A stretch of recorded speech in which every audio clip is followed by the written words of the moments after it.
Sebuah rekaman ramai dibicarakan warganet di media sosial Telegram pada Senin 7 Oktober 2024. Dalam rekaman tersebut menunjukkan situasi di area hutan di utara Vuhledar yang dipenuhi dengan mayat prajurit yang hancur dari Brigade Mekanis Terpisah ke-72 Formasi Ukraina.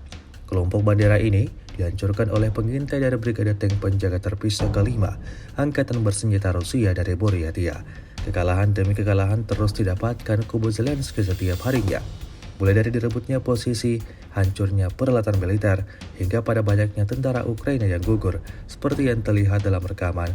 Ada banyak tentara Ukraina yang gugur di arah ini setelah tak mampu merespons serangan Rusia.